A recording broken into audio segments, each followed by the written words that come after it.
Olá pessoal, mais uma vez estamos aqui para estar estudando mais uma lição importante, a lição de número 4, a lição de adultos.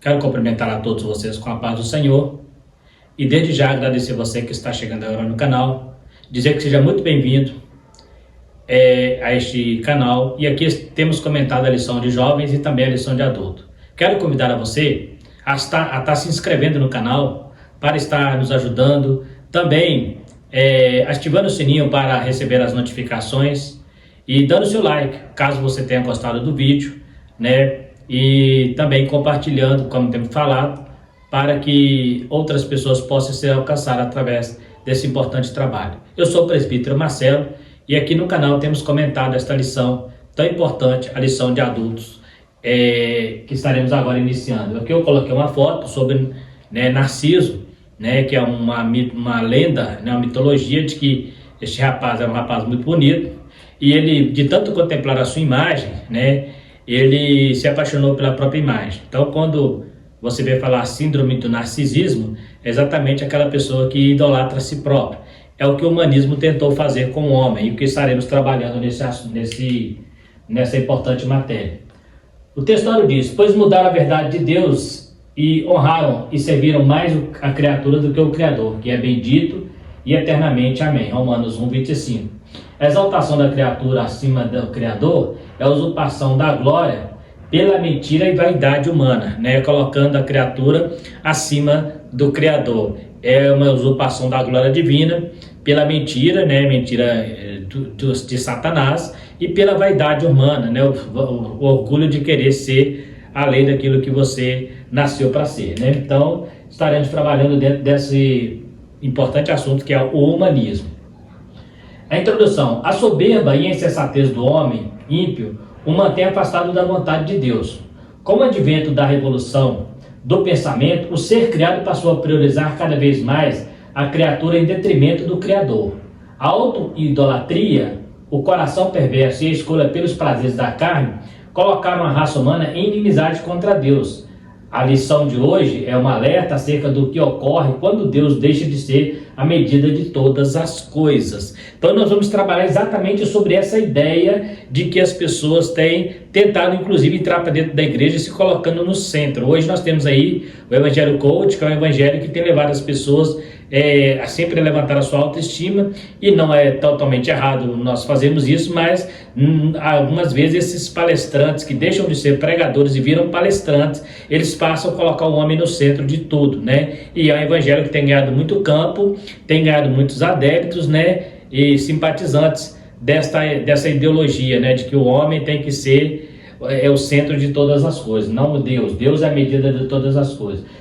Mas por quê? Porque o que o homem mais busca nessa terra é prazeres carnais, são coisas materiais. Então, é uma matéria que ela vem de encaixe, exatamente com os anseios da humanidade, que é procurar sempre melhorar a si próprio, mesmo independente de uma religião. Então, nós estaremos falando aqui e aprendemos que a inimizade, os prazeres da carne é inimiga de Deus, Então, se as pessoas procuram prazeres carnais, significa que ele está se afastando do verdadeiro Deus. Então, o desprezo à verdade, a impureza à justiça. O termo impiedade é a tradução do grego asébia, que significa irreligiosidade. Ele refere-se à decisão do ser humano de viver como se Deus não existisse. Já o vocábulo injustiça vem do grego adikias, e significa sem retidão. A palavra carrega a ideia de não ser reto diante de Deus e nem com o próximo. Então nós vemos aqui duas palavras, traduzidas do grego, que é a impiedade e a injustiça. São termos que falam sobre pessoas que estão fora do caminho da retidão e está praticando impiedade. Eu gosto bem de ressaltar que quando se fala em impiedade na Bíblia, é diferente de falar da palavra pecado, que é armatia. Porque a armatia, todos são pecadores, mas nem todo pecador é ímpio. Mas todo ímpio é um pecador. Porque existem pecadores que cometem pecado, mas não praticam a impiedade. Piedade é aquele pecado que atinge um grau maior, Um grau que é insuportável até pelo próprio ser humano, Então todo ser humano é pecador, mas nem todo ser humano é ímpio. Mas todo ímpio é um pecador, quanto mais. Então só para ficar registrado aí. Então ele vai trabalhar dentro desse termo aqui, mostrando que a impiedade e a injustiça tem levado o homem a esquecer-se de Deus e avançar em direção ao pecado. Como vocês observaram, agora adotei um novo método, estamos digitando a lição, né, no slide, estamos trabalhando agora com as telas aqui, são a lição. Então, se você tem uma lição na sua casa, você pode estar seguindo. Eu trouxe algumas telas paralelas que eu achei importante, mas a maior parte da lição aqui é a lição mesmo digitada, né? Então, só você acompanhar. Ambas as palavras revelam a situação geral da humanidade não regenerada, sua idolatria, culto à criatura, a perversidade e depravação moral, que expressam a decisão deliberada do homem em desprezar a verdade divina. Essa investida contra o temor de Deus e a realização do pecado, relativização do pecado aprisiona e cauteriza a consciência humana. Tais ações provêm da recusa do homem em glorificar o Criador. E o que é cauterizar a mente? O homem vai cometendo tanto pecado que chega a hora que a mente dele já não acusa mais, né? Ele fica com a mente travada, né? É isso que está dizendo aqui, né? Tendo a mente travada pela relativização do pecado. Quando se torna relativo, as pessoas não começam mais a sentir nojo do pecado, não começam mais a sentir a vergonha do pecado. O pecado passa a ser algo natural. Como falamos em lições anteriores, algumas pessoas, alguns grupos que têm tentado entrar para dentro da igreja, falamos isso na aula da teologia do ensino progressista, né? Eles querem vir para dentro da igreja, mas com a sua bagagem de pecado. Eles não querem deixar a sua bagagem lá de fora, porque o pecado para eles está agora, eles estão no pecado numa zona de conforto. E quando você está no pecado, numa zona de conforto, é uma grande possibilidade de você estar se apostatando da verdadeira fé, da fé ortodoxa, da fé genuína. Então essas ações, elas relativizam e trazem a cauterização da mente. A pessoa passa a não entender mais que aquilo que era pecado é pecado, né? Insensatez humana. O apóstolo Paulo assegura que a revelação geral de Deus por meio da natureza faz com que o ser humano possua conhecimento sobre o Criador. Isso é interessante porque quando se fala, mas a pessoa não ouviu a palavra. O apóstolo Paulo, ele fala que para esses que não ouviram a palavra, a natureza anuncia o seu Criador. A natureza, quando você olha para o sol, para a lua, para as estrelas, pelo ciclo das estações, você fala, existe alguém por trás disso aí. Então ele está anunciando o seu Criador. Basta o homem procurar achar esse Criador. Então, aí o apóstolo Paulo fala que por causa disso, o homem fica indesculpável diante de Deus. Por isso ninguém pode ser indesculpável acerca da realidade divina, nem de seu eterno poder. Ou seja, isso mostra que existe um divino, que existe alguém por trás. Então cabe ao homem procurar esse divino. Então se a pessoa não procura esse divino, porque ele fala, eu não vi Deus, ele vai ficar indesculpável diante de Deus, porque a sua natureza anuncia a sua divindade, a sua soberania. A natureza anuncia o próprio Deus, né? Então a gente precisa ter isso que o Paulo está ensinando na igreja de Romanos. Não obstante, mesmo em contato diário com essa revelação, o homem iníquo não glorifica a Deus, nem lhe dá graça, lhe rende graça. Em lugar de reconhecer o Criador, o ser criado age como se não fosse criatura e se comporta como se fosse divino, né? E a criatura lá de Gênesis 3,15, o homem está se comportando como se ele fosse uma pessoa divina, né? Então, mesmo tendo todos esses anúncios, né, da natureza, o homem ainda continua ainda cego espiritualmente, né? Por isso a necessidade da igreja se postar como pregadores do evangelho, né? Por causa das especulações pretensiosas do seu coração e de sua auto-idolatria, tanto o seu raciocínio quanto o seu intelecto em relação à vontade, à verdade, torna-se inúteis. Suas ideologias rejeitam, pervertem e substituem a verdade de Deus pela mentira do homem. Dessa insensatez nasce a idolatria e a perversão moral. Romanos fala sobre isso. Daí eu coloquei aqui uma das ideias que tem surgido na igreja hoje, que é o evangelho coach, né? Substitui a Bíblia pelas palestras motivacionais. Ou seja, esse evangelho coach, ele é humanista, ele coloca o homem no centro e não Deus, né? Há alguém que diz que o homem é mais importante do que o próprio Jesus. E nós temos visto aí, poucos dias, uma pregadora, né, uma adolescente aí que está muito famosa na internet, alguém questionou por que ela não prega a Bíblia. E ela, num tom de muita arrogância, se defendendo, tá certo, ela tem que se defender mesmo, ela fala que não prega a Bíblia porque não dá visualizações. né? E aí depois ela tem um outro vídeo explicando por que ela falou isso, porque o pessoal caiu em cima dela, né? Mas ela não é uma pregadora do evangelho. Se você ouvir as mensagens dela, é só mensagens motivacionais. Ela pega contos, ideias, né?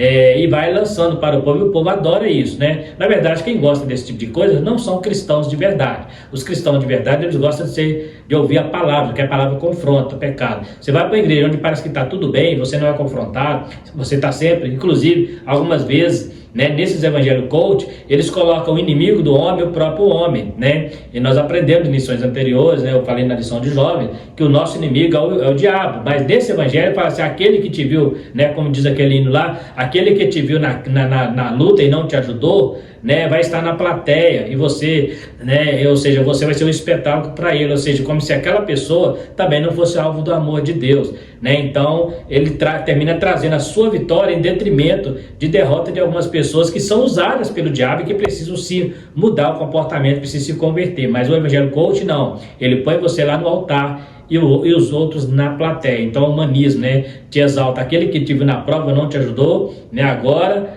vai estar na plateia vendo você ser bem-aventurado. E o que a Bíblia diz? Se o teu inimigo tiver fome, dá-lhe de comer, tiver sede, dá-lhe de beber, né? Então a tua alegria, a tua vitória não serve para julgar na cara de alguém que ele não torceu por você. Muito pelo contrário, a tua alegria é motivo de você chamar essas pessoas que não concordaram com você para viver o seu momento de alegria. Mas o Evangelho Coach prega esse tipo de comportamento, né? Na verdade, pode assistir uma palestra desses pastores.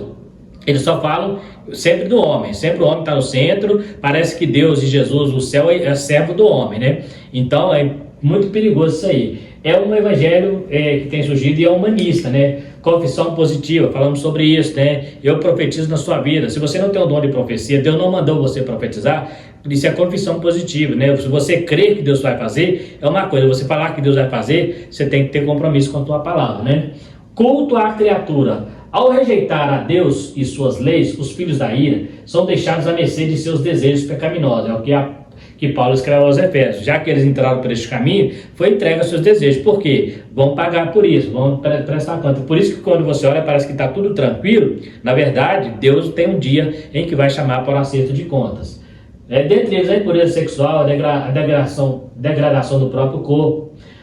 Romanos 1:24, é o texto, né, dessa lição que vai ser mais trabalhado aqui. Aqui o texto bíblico ratifica e anunciar a ira de Deus sobre a impiedade e a injustiça dos homens. A corrupção moral do ser humano deriva de sua rebelião contra Deus. Sua natureza caída troca a verdade pelo engano e prefere honrar e servir a criatura em lugar do seu Criador. Então Paulo escreve isso aqui em Romanos, inclusive ele termina esse capítulo dizendo que é digno de morte os que praticam esses pecados. Lá está incluído sodomia, prostituição, tem uma lista de pecados ali. Lê lá Romanos capítulo 1 e fala assim, não é só digno de morte os que praticam, mas também os que consentem. Então nós temos ali um grupo, né, que é o grupo sodomia, que é o grupo dos homossexuais, né, do LGBT, que eles querem tentar dizer que Deus, pelo seu amor, concorda com essa prática. Não, Deus não concorda. Deus aceita essas pessoas para mudá-las de vida, para transformá-las, mas concordar com a prática não. Esses que continuam fazendo essas práticas está encaixado exatamente nesse texto de 1 Romano. É digno de morte. Isso não é discurso de ódio. A Bíblia que diz que essa morte aqui não é morte física, não é aniquilar a pessoa, é morte espiritual. É no mundo espiritual que essas pessoas vão morrer. Não só eles, todos aqueles que cometem pecado, né? A gente está falando desse grupo porque é um grupo que tem tentado entrar para dentro da igreja e tentando descer a goela abaixo da igreja, que tem que aceitá-los do jeito que é. Não temos. A igreja se posiciona diante disso. E não adianta tentar, né, infiltrar na igreja, que não vai conseguir, porque a Bíblia tem várias. Esse aqui é uma das referências de várias, onde o apóstolo Paulo ele fala sobre as práticas, né, pecaminosas do adultério, da prostituição, né, dos vícios, e uma lista de pecados. Homens amantes de si mesmos, né, um pecado, né, mais amantes do prazeres do que amantes de Deus, o hedonismo, né, muito praticado. Então tudo isso vai ser cobrado no final. Queira a pessoa ouvir ou queira não, ele vai prestar conta. Então, se quer vir para a igreja, pode vir, mas venha para ser mudado, venha para ser transformado. Vir para a igreja para ficar dito que está, melhor não vir, né? Assim, na religião, os seres criados passam a ser cultuados cultuados, né? Na religião, o espaço é cultuado, na ciência, a matéria é colocada acima de Deus, e na sociedade, o artista, o atleta, o político ou o líder religioso se torna uma referência de idolatria em afronta ao Criador, que é bendito eternamente. Então nós temos aqui, pelo menos, o comentarista citou que algumas coisas importantes. Nós temos dentro desse movimento humanista artistas, atletas, políticos e líderes religiosos. Por quê? Tem artistas, né? Hoje os cantores, né? São ídolos, né? São chamados até de ídolos, pessoas, né? Entram em êxtase, né? Nos shows onde Michael Jackson cantava, mulheres se desmaiavam, né? Idolatria do homem. O atleta também no futebol, né? Tem pessoas que idolatram seu jogador a ponto de brigar com pessoas para defendê-lo. Na área política temos também aquele político, né? Vocês sabem, né? Até mesmo a igreja começou nos últimos anos a entrar politicamente e colocar um político como se o cara fosse um anjo de Deus, né? Em detrimento do outro, que para eles era um demônio, né? A gente precisa entender que esses homens, tanto um quanto o outro, precisam do amor e da graça de Deus. A igreja não se mistura com essa briga política.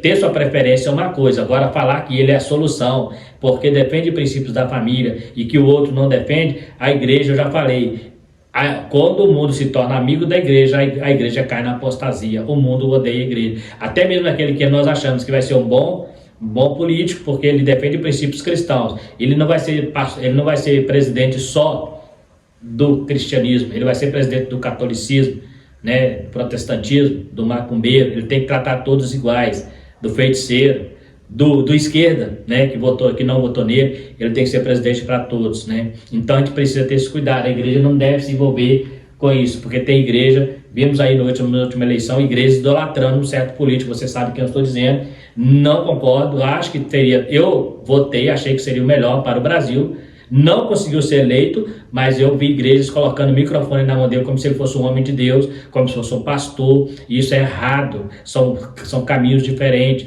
A igreja, quando se uniu a Constantino, se transformou numa igreja desviada. Constantino, antes dele, a igreja era perseguida, a igreja era pura. A partir de Constantino, a igreja se desviou, por quê? Porque colocou a autoridade, entregou o cajado na mão de um governador. Então, cuidado com isso. A gente precisa entender que a igreja é uma sociedade, né? Um grupo de pessoas, é uma instituição que está acima de qualquer poder político, né? E nunca um poder político vai conseguir calar a igreja. Ainda que discorde de família, discorde de nossos princípios, isso aí a igreja sempre viveu sobre isso e ela nunca caiu. Como eu falei, volto a repetir, eles podem derrubar templos, mas a igreja é invencível, porque ela é pertencente é a noiva de Cristo, né? E outro é o líder religioso, pessoas que seguem líderes religiosos como se ele fosse Deus, né? O cara é o homem de Deus que está ali e tal, vai atrás, né? Como se ele fosse o cara que fizesse que o dom fosse dele. E eles até passam essa ideia também. Então, são formas de idolatria. Nós temos idolatria nos artistas, nos atletas, no político e no líder religioso. Se você acha que um político pode resolver o problema do Brasil, ou se você acha que um político pode resolver o problema moral do Brasil, você está redondamente enganado.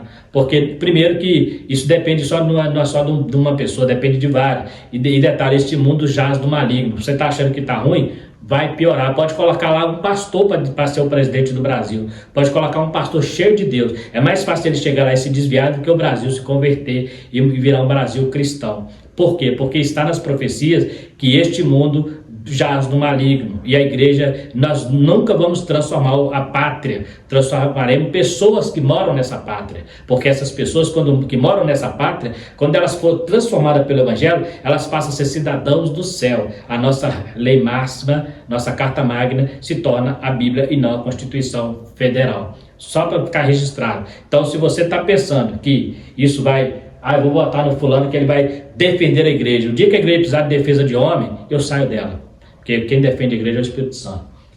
Então, são idolatrias também, né? A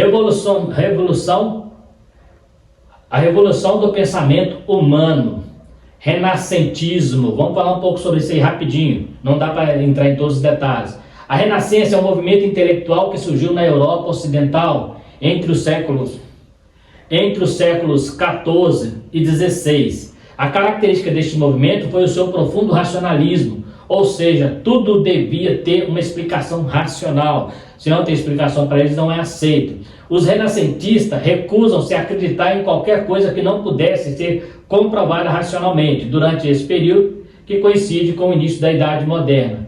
Então, presta atenção, para eles, tudo que existe só tem sentido se você puder levar para um laboratório e fazer uma análise e trazer uma comprovação científica. Se você não conseguir comprovar cientificamente, para eles não tem valor algum. Por isso a religião sai fora da visão dos humanistas. Por quê? Porque Deus você não pede no laboratório, você não compreende Deus na sua totalidade, você não compreende Deus no seu absoluto, porque Deus ele é eterno em todos os sentidos, então assim, ele é incompreensível na sua totalidade, na sua soberania.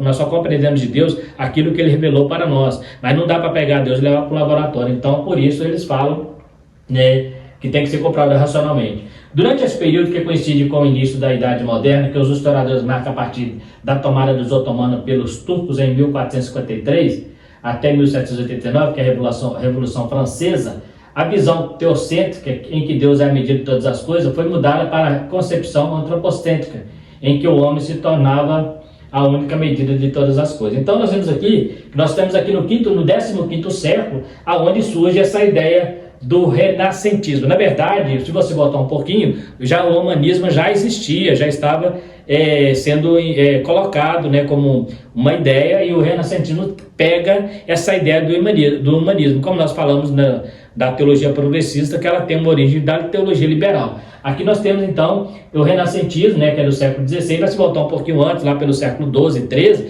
já tinha as ideias humanistas que gerou depois o renascentismo. Eu quero só fazer uma correção aqui, porque segundo o comentarista aqui, houve um problema aqui de um erro aqui da história. Durante esse período que coincide com o início da Idade Moderna, que os historiadores marcam a partir da tomada dos otomanos pelos turcos em 1453 até 1789, Revolução. Aqui é interessante observar o seguinte, ele falou que os historiadores marcam a tomada dos otomanos pelos turcos em 1453. Na verdade, aqui tem um erro aqui, porque não é a tomada dos otomanos. Na verdade, os turcos são os otomanos, né? Aqui, os turcos são os otomanos. Então, os otomanos, aqui em 1453, é a tomada de Constantinopla, que estava sob o domínio cristão nas cruzadas. Nessa época, por exemplo, nasce o que hoje virou um lendário, o Conde Drácula, que era um cristão que matou pessoas e colocava em estacas, né, no caminho, né? E aqui Maomé, não Maomé o profeta, mas o Maomé, né, Maomé, ele então, que era o líder dos turcos, um guerreiro com muita técnica de guerra, muito cruel, e tinha um exército muito maior do que os cristãos, ele consegue tomar Constantinopla. Então, só corrigindo aí, a tomada foi dos otomanos. Os otomanos são os turcos que tomou Constantinopla. Então, a queda de 1453 não é a queda dos otomanos, eles foram cair lá pelo 18º século. É aí que eles caíram, que houve outras revoluções, a Revolução Francesa, aí que eles começaram a perder poder. Mas aqui, só corrigindo, não é tomada dos otomanos pelo turco, é tomada de Constantinopla pelos otomanos, que são os turcos. Só para ficar registrado isso aí, porque aqui tem um erro aqui na história, né? Parece que os otomanos foi tomado pelos turcos. Não, na verdade, os otomanos são os turcos que tomou Constantinopla da mão da igreja, tá? Só para ficar registrado isso aí. Então nós temos aqui o considerado um dos pais dessa época, né, dessa filosofia, considerado a princípio como ressurgimento da cultura clássica. Mais tarde, o tema adquiriu também uma série de conotações políticas, econômicas e até religiosas. Em oposição, considera-se as trevas medievais, exalta novos tempos em que surgem as letras, as artes. Quem cunhou o termo renascimento foi Julius Michelet, né, não sei como é que pronuncia certinho ali, no século XIX, um filósofo historiador francês. Este homem que foi então que cunhou a primeira vez a palavra renascentismo, e nessa palavra o que ele faz? Ele está mostrando que agora está saindo do período das trevas, exatamente a Idade Média, aonde a igreja comandava, né, a igreja mandava, né, o final da Idade Média para a Idade Moderna, que nós vamos ver depois sobre a questão do iluminismo, né, no século XVIII, né, e para início do século XIX. a gente vai ver um pouquinho então essa questão dessa ideia do renascentismo, que esse homem, ele cunhou, e o principal objetivo deles na época era combater a igreja. Aí você pergunta, por que essas ideias combatiam a igreja? Porque na Idade Média, quem comandava era a igreja, né? As artes, a cultura, tudo era comandado pela igreja. Olha para você ver, as grandes artes que foram feitas por pessoas a pedido de papas, né? Então, as grandes estruturas, né?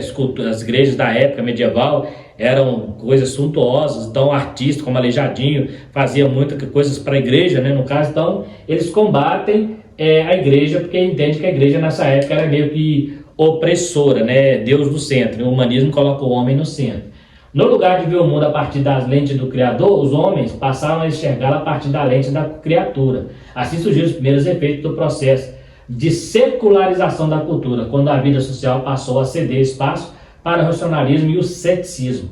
Nesse sentido, a revolução científica e literária que se deu a partir do renascentismo contribuiu para o surgimento do humanismo. Então você vê aí que a gente vê aqui que a ideia deles é sempre combater a ideia da igreja, que é um período teocêntrico, né, ainda que estava desviado. Não vamos entrar no mérito aí da questão doutrinária, mas é a igreja que trazia Deus no centro de todas as coisas, né, e eles então perceberam que através desse Deus do centro, a igreja oprimia pessoas, né, colocava aí a própria igreja, o próprio clero se sentia superior às demais pessoas. Então o humanismo tentou meio que legalizar isso aí. Isso aqui também, mais para frente, traz a ideia, uma margem para o marxismo, né, onde ele acaba de aniquilar com o termo igreja e coloca que o homem não precisa mais de igreja, e aí cai também no ateísmo, né? E aí vai surgir um monte de heresias a partir dessas ideias humanistas.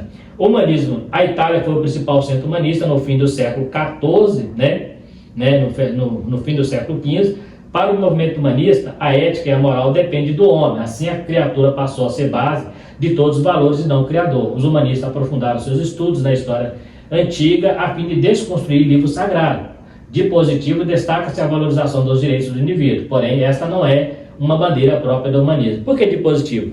Porque a princípio sim, eles tentaram tirar as pessoas da opressão da igreja, ou até dos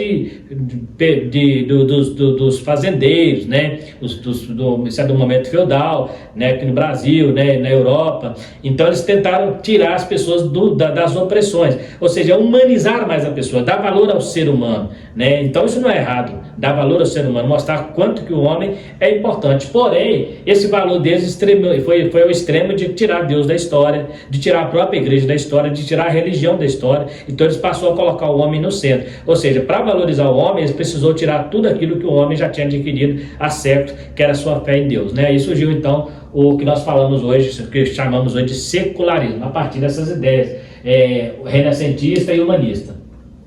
Giovanni Boccaccio, né, considerado o pai do humanismo, ele era um poeta que, através de sua teoria humanista, declarou a capacidade do homem pensar por si, sem entraves e nem tutelas.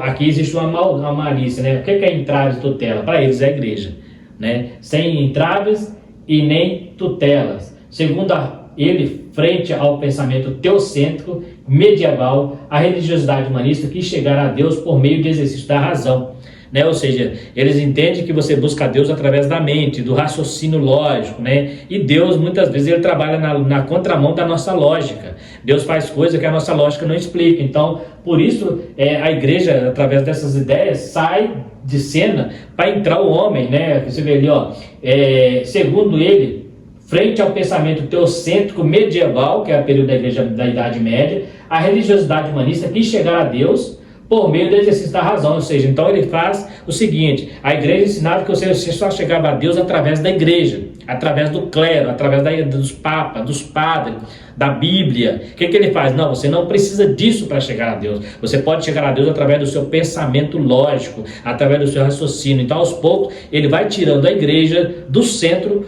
que a igreja, nesse caso, representa Deus, ainda que errada ela estava, não vou questionar aqui, já falei, mas a igreja é a representante de Deus na terra. Ele tira a igreja do centro e põe o homem no centro das coisas. Quando o homem se torna no centro das coisas, ele perde a direção. Então é interessante, e esse poeta, ele é considerado o pai do humanismo, né? Giovanni Boccaccio, né? A Bíblia possui um arcabouço de concepções de liberdade e igualdade, que aí antecede muitos direitos que aparecem nos tempos pós-modernos. Destaca-se ainda que a Escritura ensina a igualdade entre raças, classe social e de gênero. Isso é muito fácil você entender isso na Bíblia. Quando você lê a Bíblia, o próprio Paulo falou que para Deus não há servo, não há escravo, não há livre, não há grego, é tudo família de Deus. Então a igreja já pregava igualdade. Só que essa igualdade, ela está num nível, ela está abaixo de Deus, né? O homem não é medida de todas as coisas, mas no humanismo o homem se torna medida. Então eles querem pregar uma igualdade, mas com Deus fora desse contexto. Deus nunca criou o ser humano para ser um melhor do que o outro, né? Isso é escolhas que as pessoas fazem. Deus criou todos os seres humanos para ser. A Bíblia diz que Deus criou o homem perfeito, mas ele procurou muitas invenções. Então Deus não criou o homem para ser subjugado, né? Mas o pecado fez isso, né? Então a gente vê aqui que lá no Éden Deus tinha lá Adão, né? Tinha lá seus dois filhos Abel e Caim, criados no mesmo ambiente, né? Na mesma família, mas tomaram caminhos diferentes. Não quer dizer que Deus criou Caim para ser mau e Abel para ser bom. Foram escolhas que eles fizeram. O livre-arbítrio deu para eles aquilo. Então, aí no humanista, eles querem dizer assim, não, a Caim não deveria ser amaldiçoado, né? Deus foi cruel com Caim, mas Deus não criou Caim para ser pior do que Abel. Ele criou para ser servos dele. Só que são escolhas que o homem leva, e a Bíblia já fala que essa desigualdade nasce a partir do pecado. Não é a partir da palavra de Deus. A Bíblia nos coloca no nível, né? Paulo, quando ele fala do homem e da mulher, ele fala que o homem veio da mulher, que a mulher veio do homem, mas ele fala assim, mas ambos vieram de Deus, vieram de Cristo, então todos são criaturas de Deus, né? Não existe essa desigualdade na Bíblia. Só que os humanistas tentam provar que existe, por causa de uma teologia deturpada da igreja medieval, que eles começaram a colocar, né? O humanista chega e vê pessoas nadando no dinheiro, na riqueza, e outras pessoas que servem ao mesmo Deus passando dificuldade financeira. E a igreja ainda jogando a culpa deles no pecado deles. Então, assim, o humanista tentou resgatar esses pobres. Só que para resgatar esses pobres, houve um confronto entre a elite, né? Por isso que surgiu essas ideias de que tem que ser todo mundo igual, né? O iluminismo pós-moderno, o iluminismo surgiu na Europa entre os séculos 17 e 18. Seus adeptos rejeitam a tradição, buscavam resposta na razão e entendiam que o homem era o senhor do seu próprio destino e que a igreja era uma instituição dispensável.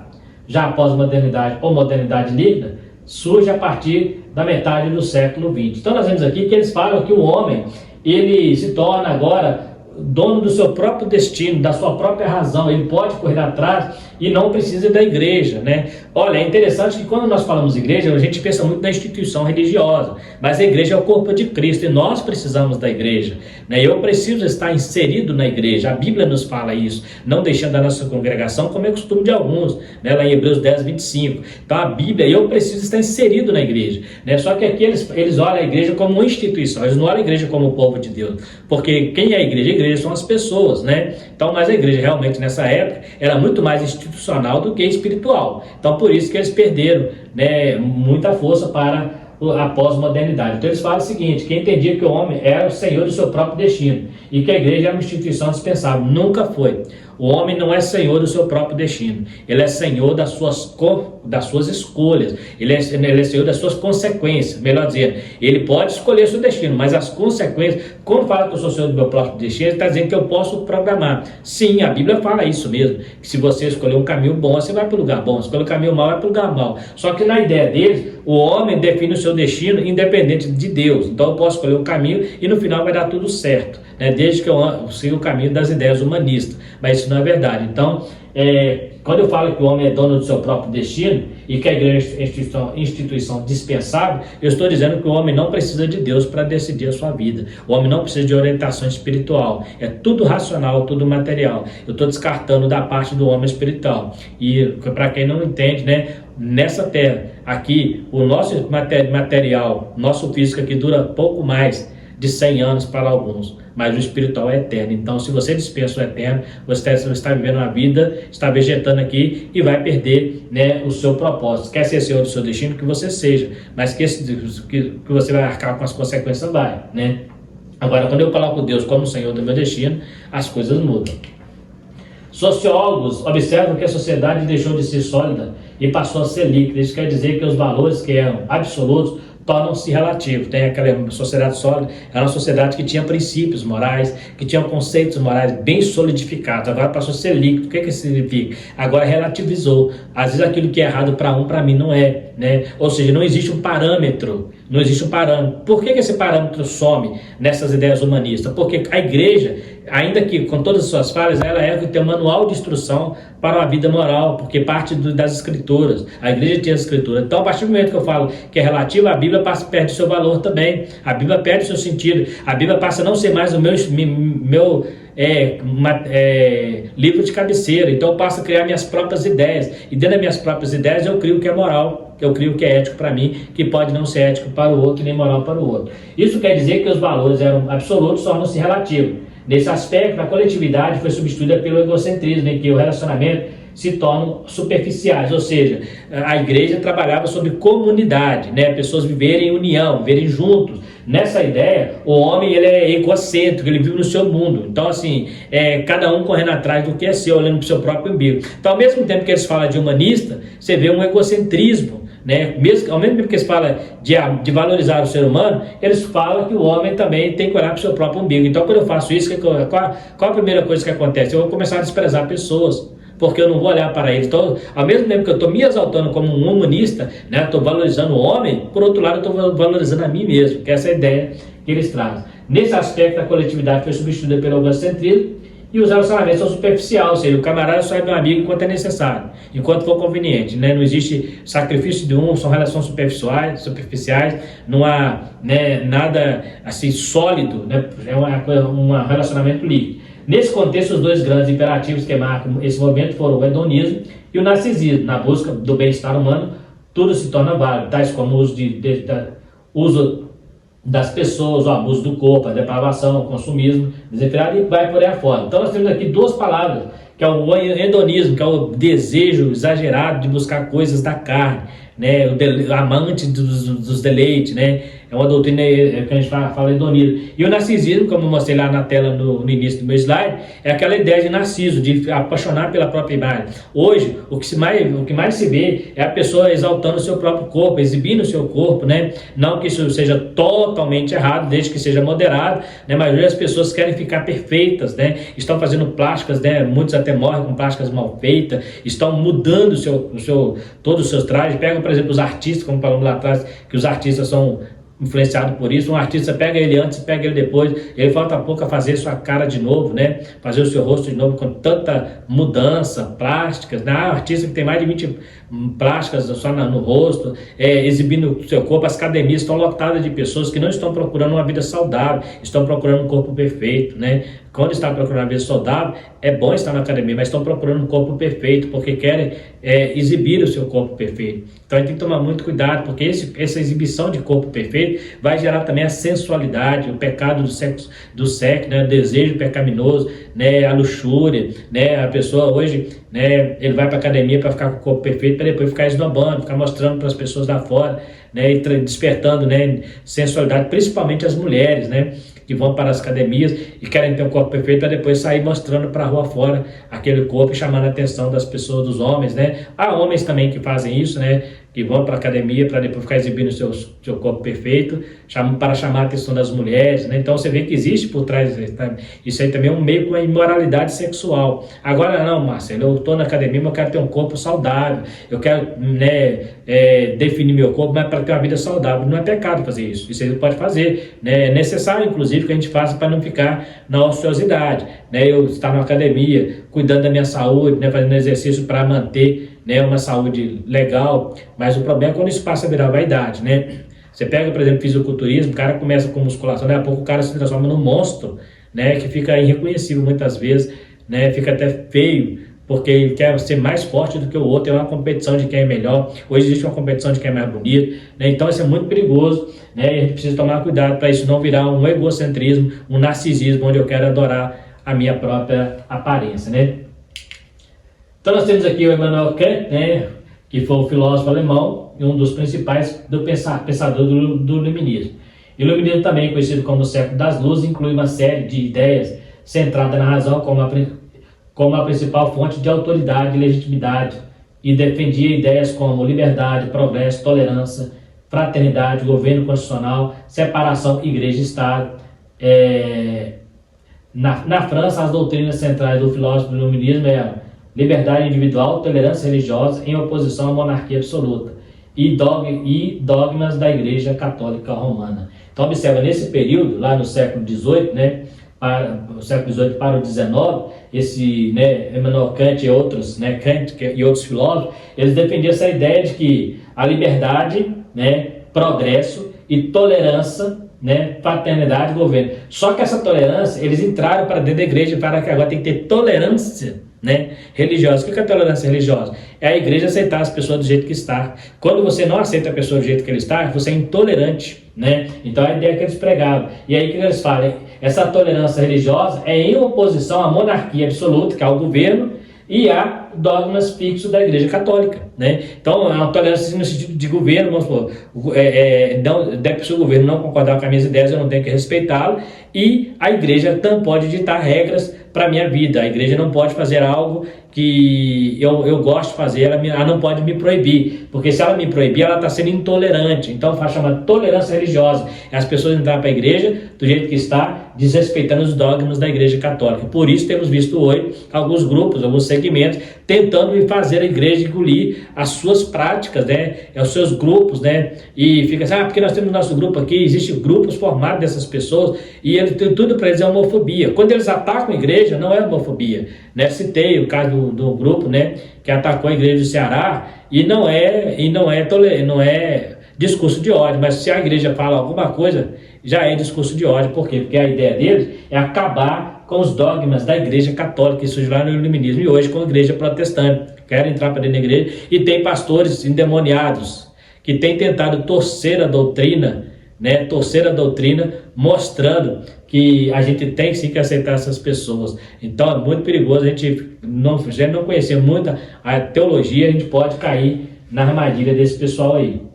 Tem um pastor aí que é chamado até de pastor da Xuxa, né? É um tremendo herege, e ele pega a Bíblia, torce a Bíblia toda. Quando ele vai explicar os versículos da Bíblia, ele só puxa para o lado do pecado, né? Eu não sei nem para que ele é chamado de pastor. E a igreja, ela tem que pregar contra o pecado, e não contra o pecador, né? Nosso negócio é salvar as pessoas das práticas e aí tirar a prática das pessoas. Então, a igreja, se não fizer isso, ela deixa de ser igreja. Mas esse pastor, ele fica batendo de frente, mexendo com o pastor, chamando, né, e ele fala de intolerância religiosa, mas da mesma maneira que alguns pastores, segundo ele, são radicais, ele também é, porque ele fala com muita arrogância, né? Então, assim, não há um pingo de humildade no humanismo. Até porque o humanismo, uma das coisas deles é ensinar que o homem não deve baixar a cabeça para ninguém. É uma anarquia, na verdade.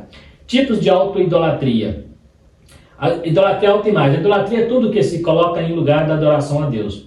Nesse caso, podemos dizer que o culto à autoimagem é uma forma de idolatria. Enquanto Cristo reflete a imagem de Deus, o narcisismo humano reflete a natureza do pecado. O apóstolo Paulo relata o homem caído como uma pessoa egoísta, amante de si mesmo, avarento, amante do dinheiro, odioso, sem amor para com o próximo, rebelde, sem amor para com Deus, hedonista, amantes dos deleites. Então isso aqui está tudo na lista de Timóteo e também em Romanos, né? O que Paulo mostra do homem caído, o homem que adora a si mesmo. Ele fala lá, é interessante que há mais de 2000 anos atrás o narcisismo já acontecia lá. Ele fala amantes de si mesmo, o seu próprio Deus é o seu ventre, tudo que ele faz é pensando nele, né? Muitas vezes nem no próximo. Então isso é uma idolatria, autoimagem, né? Quando você começa a pensar só em você, você acha que você é o centro das atenções, você acha que tem que ser elogiado, que tem que ser homenageado, e quando isso não acontece, você fica chateado, você não entende que até mesmo no reino de Deus, quantos pastores que são bons pregadores começam a pegar a glória para eles, começam a achar que eles são os caras, né? E aí, a partir disso aí, eles partem para uma carnalidade espiritual tremenda, né? Por quê? Porque passam a cobrar até valores altíssimos para pregar a palavra, né? Que foi dado de graça, né? E ainda justifica porque são bons do que faz, né? Então, Senhor, o seu Espírito Santo não usa mais, porque para o Espírito Santo não precisa de intelectualidade, ele que trabalha, né? Você pode pregar a mensagem mais linda do mundo, mas se o Espírito Santo não convencer a pessoa, é só palavras, né? É só palestra. Então, até mesmo na igreja nós falamos sobre pessoas que adoram líderes religiosos, pastores, né? Que ficam acompanhando. Inclusive, eu não sou muito fã de ficar ouvindo pregadores de internet. Por quê? Porque Porque, primeiro, que é muita influência, e muitos deles são pregadores humanistas. Você pode até não perceber, mas ele começa a pregação e no final ele começa a falar que vai dar tudo certo. No final das pregações, sempre eles falam, porque é isso que arranca a glória a Deus. Enquanto você está confrontando o pecado, as pessoas ficam murchinhas. Mas na hora que começa a falar que vai dar certo, que Deus vai te salvar, que Deus vai te levar para o céu, as pessoas começam a dar glória a Deus. Então pode observar, a maioria deles começam pregando, alguns até pregam contra o pecado, mas no final vai dar tudo certo para todo mundo, né? Então assim, é muito perigoso se a gente não ficar atento. Então eu mesmo não gosto de ouvir para não ser influenciado por essas pessoas, né? Então é uma lista imensa. Desse modo, uma pessoa não regenerada tem necessidade de autopromover-se, desenvolvendo uma opinião elevada de si mesma. Ela também anseia por reconhecimento e de modo ilícito busca estar sempre em evidência. Contrária à autolatria, a Bíblia ensina que a primazia é de Cristo e não do homem. Então aquelas pessoas, Jesus enfrentou isso lá com o jovem rico, né? Ele queria ser homenageado, bom mestre, que eu falei para David Atendo, ele achou que Jesus ia prestigiá-lo pela posição dele, mas Jesus, assim, vai e vende tudo que tem. Jesus não queria que ele vendesse nada, Jesus só estava mostrando para ele que ele era apego à coisa material, ele era um humanista naquela época. Nós vamos encontrar também lá no Velho Testamento, quando o general da Síria, né, Amã, vai até Eliseu para ser curado da lepra. Primeiro ele vai até o rei, e o rei rasga as vestes e fala, traga ele para cá e verás que é homem de Deus de Israel. Quando ele chega lá, Eliseu nem vai atendê-lo, Eliseu vai lá e manda seu servo, manda ele lavar no rio 7 vezes. Eliseu nem apareceu. Se fosse hoje, ia fazer toda uma parafernália, ia fazer toda um merchandising em cima daquilo. Olha, eu vou curar o maior general de todos os tempos aqui da nossa época. Não, mas Eliseu não quis ele nem viu a cara de Eliseu. E aí, sabe o que ele diz? Eu achei que eu chegando aqui, você ia fazer um altar, invocar o seu Deus, ou seja, fazer um show, né? Mas Eliseu não estava procurando show. Eliseu só queria mostrar para ele uma coisa, que Deus é Deus. Mas o humanista quer mostrar que o homem é o centro das coisas. Então, muitas vezes na igreja tem obreiros, tem pastores, tem pregadores que ele acha que eles são os caras, que chega na igreja ele é o melhor pregador, que ele é o melhor cantor, né? E vira até artista. Hoje os cantores já são chamados de artistas gospel, né? E fala, meu trabalho de evangelizar através da música, né? E fica usando artimanhas, né? Igual hoje em dia é muito fácil pregar dentro de igreja. Eu tenho visto pastores aí, então a agenda é cheia de pregação, mas só pregando para crente.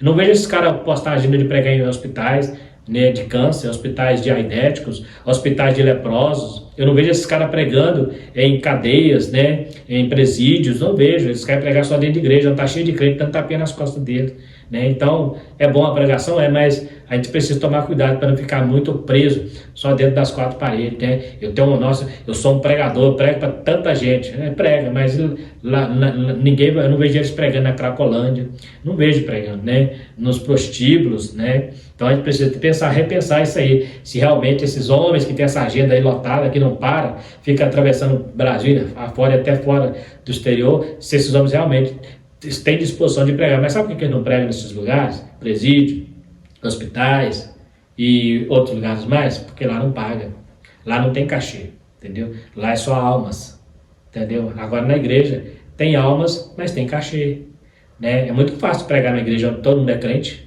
todo mundo está ali doido para ouvir a palavra, ninguém vai, até se você falar besteira lá, a igreja não vai falar contra você. Agora vai pregar numa praça pública, vai aparecer. Poucos dias eu vi um pregador na internet pregando na praça pública, o cara dançando perto dele, fazendo gracinha, né, ali dançando, a ponto de falar assim, olha o assédio, né, o cara critica um outro endemoniado, falou que ia bater na cara dele. Mas esse lugar os pregadores não querem, porque não dá para usar o seu terno caríssimo, né? Não dá para exibir o seu perfume caríssimo, não dá para exibir a sua teologia, porque o evangelho é simples lá nesses lugares, não precisa ir com muita teologia, não dá para você exibir o seu conhecimento. Então são pessoas amantes de si mesmo também, ainda que enrustido, porque tentam mostrar que não, mas né? É só você começar a observar. Idolatria no coração. O coração se refere às emoções, à vontade, e ao centro da toda a personalidade. Ele também é descrito como enganoso e perverso. Tá vendo? Acabei de falar que às vezes o cara acha que ele tá certinho, que eu não adoro, eu faço aqui a palavra do Senhor, a obra do Senhor, né? Tem cara aí fazendo fortunas com esse negócio de obra do Senhor, mas enganoso é o coração dele faz ele engana ele como se ele estivesse fazendo a obra de Deus, né? Pois do seu interior saem os maus pensamentos de moralidade, avareza, soberba e insensatez. Em vista disso, Deus condena a adoração a ídolos no coração. Infelizmente, algumas pessoas chegam aparentar que adora a Deus, mas na verdade serve aos ídolos em seus corações. Algumas pessoas aparentam adorar a Deus, né? Então, cuidado, isso vale para quem prega e para quem ouve, né? Um pouco tempo eles foi convidar um pregador, né? Aqui na minha região, ele pediu R$ 4.000 para pregar 1 hora. Se fosse para pregar no domingo, seria 8.000. Me mostra uma profissão no Brasil, onde o cara ganha 8.000 em 2 horas, a não ser que seja um mega empresário. E outra coisa, ele tá cobrando para fazer algo que não é dele, o material não é dele. Tem o produto que ele prega, que ele usa, não é dele. E ele usa, né, e cobra 4.000. E como o irmão falou que não tinha condição de pagar, você não tem problema, então eu não vou, porque tem quem paga. Então enquanto tiver quem aceita mercenários, haverá mercenários, né? Então, infelizmente, a igreja deveria rever alguns conceitos em relação a isso. Ficar pagando altos valores, né? Às vezes sacrificando irmãos com seus dízimos, com as suas ofertas, sacrifica, né? Pede tanto, às vezes o irmão ganha salário mínimo e tem que dar o seu dízimo ali com muito sacrifício, para depois pagar um pregador, que já muitas vezes eles já são até pastores, já tem até salário da igreja, não deveria nem cobrar. Mal ali uma estadia, que é o justo, né? Mas aí o cara começa a montar a agenda, vai viver disso, né? E a igreja paga, né?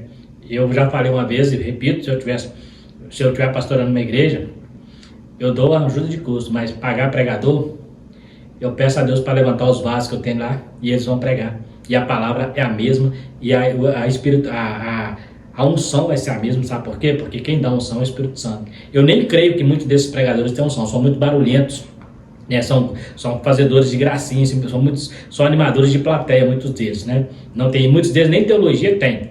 Nunca entrou na faculdade teológica, fala um monte de besteira, mas o povo gosta, né? Então, enquanto existe esse tipo de gente, isso vale para pregador e cantor. Pouco tempo aqui em Belo Horizonte foi chamar um cantor para cantar, aqui na minha região também.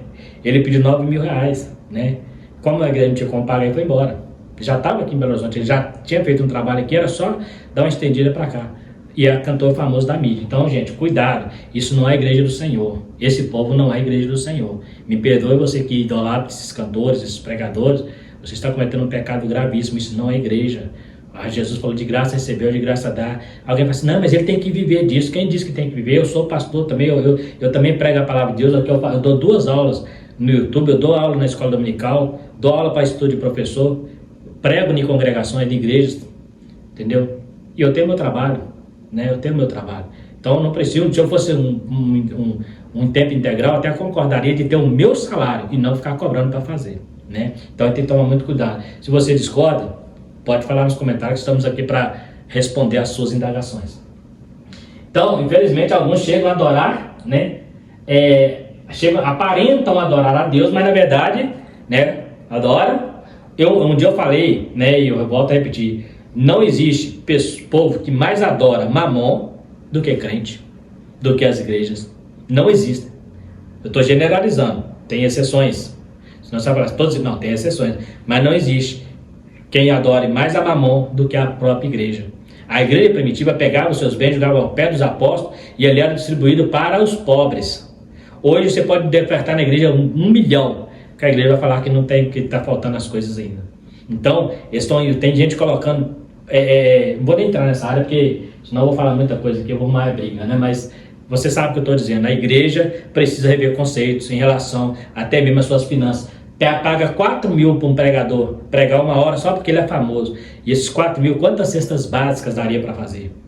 Quantas cestas marmitex daria para levar lá, por exemplo, na área da mendicância, ali onde o pessoal está mendigando, evangelizar e dar os alimentos? Ah, mas isso não traz marketing, né? E não traz merchandise. Então prefere fazer uma festa suntuosa onde ninguém aceita Jesus, não acontece mais dons. Os dons espirituais, esses pregadores não curam nem dor de barriga, é uma verdade, não curam nem dor de barriga, entendeu? Não há batismo com o Espírito Santo.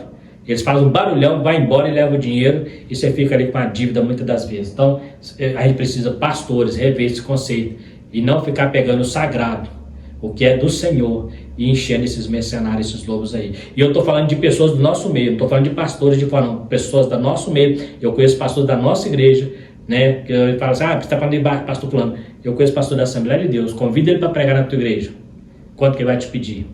Tem pastores que pedem relatório da sua igreja para saber quanto a sua igreja tem de renda, para saber se ele vem. E detalhe, não dá ele até os 5 estrelas não, tem que ser 3 estrelas não, tem que ser 5 estrelas. E tem que ter carro particular para buscar no aeroporto, não pode ser o carrinho do irmão, o carrinho do irmão velho, o carrinho velho do irmão não, tem que ser carro de luxo para buscar lá. Esses homens que se dizem pregadores são verdadeiros mercenários da fé. E a igreja, infelizmente, tem aqueles que não conseguem, ou finge que não está vendo, né? Finge que não está vendo, né? Isso é um problema. Assim, quem não teme a Deus traz a idolatria no seu íntimo.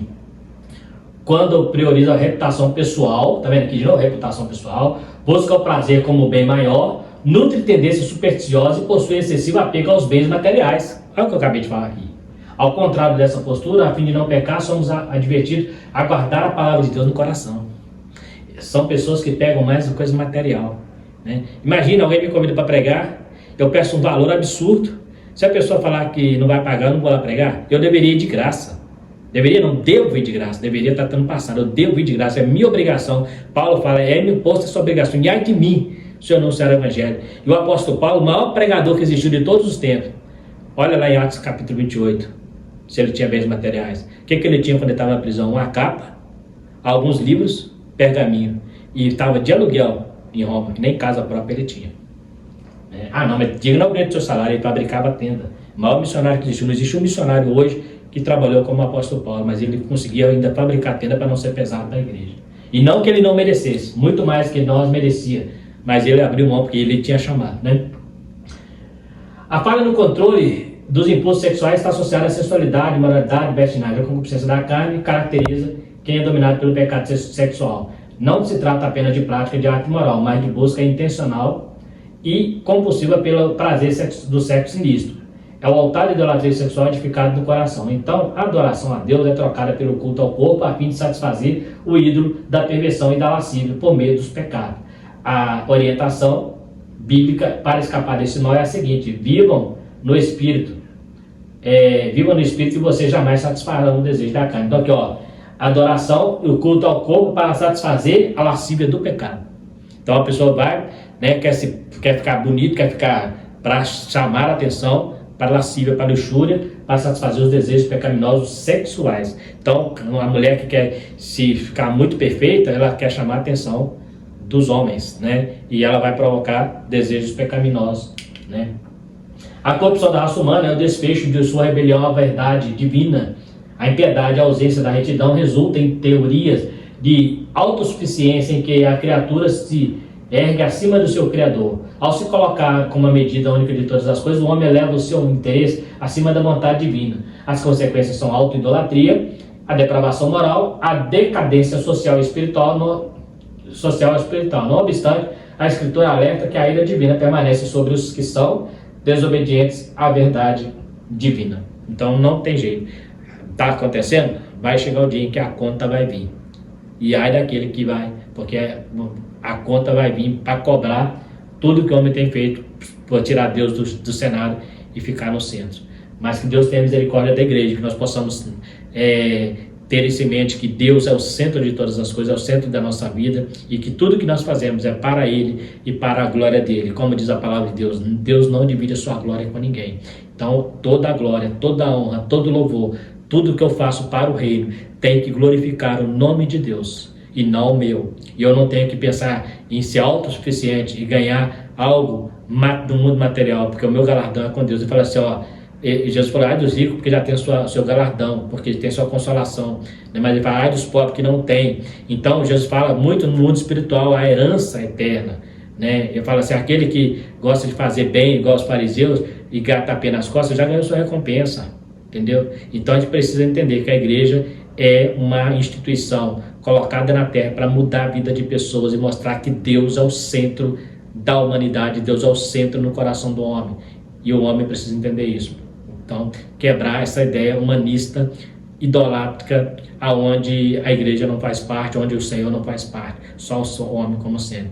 Quebrar a confissão positiva, quebrar, né, o evangelho coach que tem entrado para dentro das igrejas, e em vez de ficar prometendo um monte de coisa, confrontar o pecado da pessoa, mostrar que ele precisa mudar. Não é condená-lo, não é acusá-lo, mas mostrar que a Bíblia condena pecado. No mais, está mais uma lição. Quero agradecer a todos vocês que ficaram até o final e pedindo a vocês mais uma vez se inscrevam no canal para estar nos ajudando. Compartilhe esse vídeo se você gostou. Também está dando o seu like e ativando o sininho para as próximas notificações. Discordou de alguma coisa? Tenha toda a liberdade de estar falando conosco nos comentários. Somos flexíveis, sou firme nas minhas opiniões, mas sei ser educado e respeitar opiniões alheias. Então fica à vontade, você não discordou? É muito bom que você me fale, ou quem me conhece também pode me chamar no privado, se não quiser falar no canal, mas eu prefiro que fale no canal, para que outros também possam ver os comentários. Então, no mais, muito obrigado, fique todo com Deus e até a próxima lição, se Deus quiser.